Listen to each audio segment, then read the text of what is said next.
bless you. I am glad to see you. How are all your folks?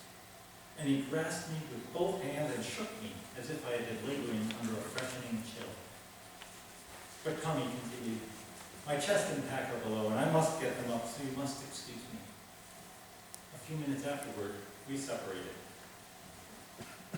The next Sunday, I stood in the Bethel when my attention was arrested by the young sailor with his fine mother on his arm. Oh, he was a noble young fellow, straight as an ash, firm as a pillar, yet when he walked seemed pliant as a willow. Shall I forget him? No, never. That day, it was summer at the time, he wore a blue jacket with white trousers, and on the turned-down collar of his snowy shirt dangled glossy locks of raven hair. His face and neck were deeply bronzed by the sun. But the easy smile that played about his mouth and the cheerfulness that gleamed in his hazel eyes threw over his whole countenance a halo of intellectual sunshine. As he walked up the aisle, the fond mother looked round with an air of admiration, as much to say, see you not, my noble boy? Why do you not rejoice with me?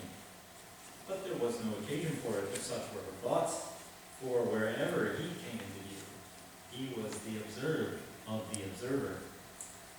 Nor was his exterior the better part of him. His heart was nobler, and his soul was large enough to take in all mankind. I had frequent opportunities of seeing him during the next week, and still he seemed unchanged. But brethren, my heart bleeds while I tell it. In the early part of the second week, he was seen standing at the corners of the streets, smoking and talking with his shipmates. The day on which they received their wages, sailor-like, they all assembled in a rum shop to take a parting glass. That glass proved fatal to William. Each had treated in his turn, and ere they separated, they were nearly all intoxicated. The first debauch had diseased William's appetite. His self-possession had left him, and more rum was required to quench his burning thirst. Need I tell you that before Saturday he was a confirmed drunkard, reeling about the streets and wallowing in the gutter. At last nature gave way, and he was carried to his mother's dwelling, drunk and insensible. That dwelling, which but a fortnight before his presence had rendered the scene of so much happiness. I called to see him, and there he lay, extended on a mattress, his once glossy locks clotted with mud, and his manly face smeared with sun-dried gore. And there, too, by his pillow sat his disconsolate mother, bathing his fevered temple with vinegar and weeping as if her heart would break. I endeavored to soothe her, but she was like Rachel weeping for her children, refusing to be comforted. When he heard my voice, he raised his head and in rough, savage voice demanded of his mother more rum. Rum, he exclaimed, rum I want. Curse you! Give me some rum and stop your foolish prating. Curse his mother. Holy God, shut the windows of heaven down and let not the sound go up. He curses his own mother. Rum, brethren. Rum did this for the noblest of God's creatures. My brethren, the public speaker against intemperance now finds the existing laws against him, and he against the laws. What more embarrassing situation than this to a lover of the state and a friend to its laws? If we are going upon the principle of resisting evil, we should be lawless. For all human laws have evil in them, because they are made by sinners to govern sinners, and the devil has had a hand in making all of them. All human laws are crooked, like the roads in new country, but that twist and double round things that come in the way. Law is not always justice. There is only one perfectly straight, square law in the universe, God's law. That is right up and down like windlass bits. and doesn't twist any more than a pump bolt, but goes right straight through everything. That is the course for us to steer. Oh, hard down the helm, hard down the helm. I seem to have lost my reckoning, and we're in the region of icebergs. Ah, my Christian friends, I think I know my way yet. I'm going to make for the nearest port. I meant to have swept you round through other seas, but there's no time now. Our miserable drift through the bergs has used up our voyage. I'm a poor captain and careless. Wonder I haven't wrecked you. But it's not too late, and I'll bring you safe into port yet, if you'll stand by me a little longer. And it shall be a blessed port, where the way they praise God is by loving his children. Dear Lord, deliver us from wicked rum and bigotry. Thou knowest which is better, which is worse. I don't.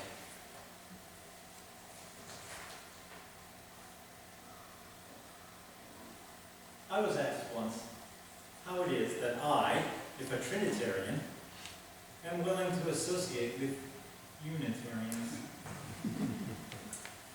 I answered, I associate with Unitarians because they are the only people I go among, where I am in no danger of either hearing my religion insulted or having my morals corrupted. Your well-known Mr. Emerson may think this or that, but he is more like Jesus Christ than anyone I have ever known. I have seen him when his religion was tested, and it bore the test. One of our esteemed Boston clergy has said that he doubted whether any Unitarian could go to heaven. No Unitarian go to heaven. Mr. Emerson is one of the sweetest creatures God ever made. Yes, there is a screw loose somewhere in the machine. But I cannot tell where it is, for I never heard it jar. But he must go to heaven when he dies. For if he went to hell, the devil would not know what to do with him. I am reminded of an incident which occurred not 1,000 miles from this village. It happened years ago. In the days of old-fashioned meeting houses, with their pulpits perched up to an elevation, which placed them beyond the pale of human sympathy, and when a fire for the purpose of warming a church was a thing unheard of. Some enterprising young men who had worshipped in such a church determined to have the house warmed by stoves. But the project encountered the most violent opposition from all the old people. They declared that it should not be, that stoves were not a gospel ordinance, that the congregation would perforce suffocate because of the stoves. The young men, however, prevailed. And one Sabbath, the congregation beheld in the church 2 formidable black stoves, with pipes traversing the entire length of the house. The old men and women looked on with horror and held their breath for the result. The exercises of the church proceeded, and soon a lady fainted away. In a few moments, another gasped for breath and was carried out of the church. And then another. At last, a stout, burly man swooned and fell. The frightened minister at once dismissed the church, and there was a general rush of the indignant people towards the stoves. The windows were thrown open, and they were about to precipitate the offender out of the house, when, lo and behold, the stoves were cold. Not a particle of fire had been kindled in them. The workmen had not quite time to finish putting them up, and no fire had been made. Zealots will find the fires of Unitarianism no more offensive than those church stoves. I say to those who would use their church's pews for pens of the heart, move a little. Accommodation is a part of religion. My brethren, be true to your proper and true position.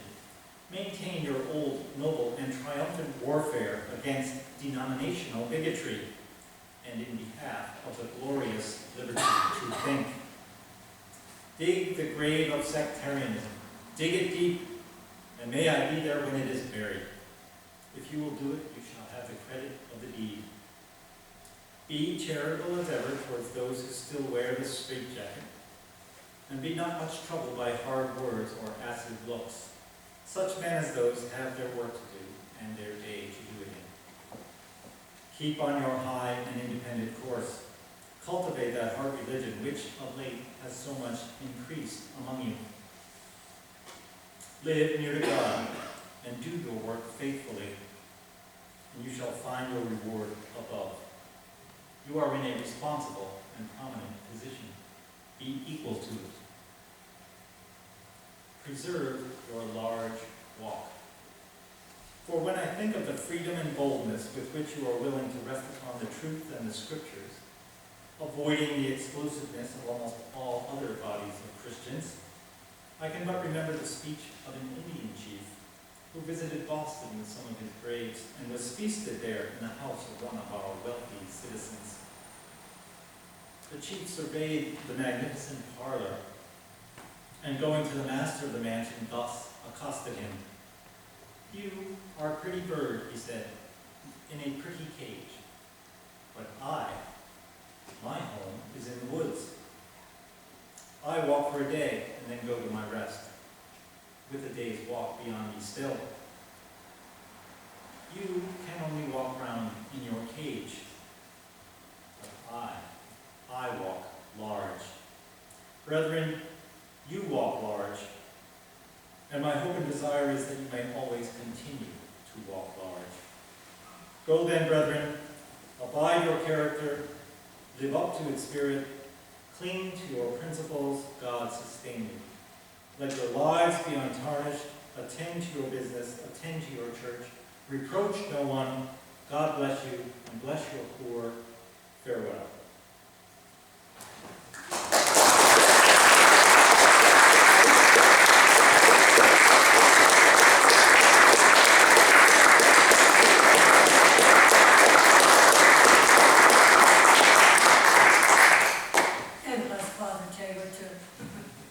Welcome back to the 21st century.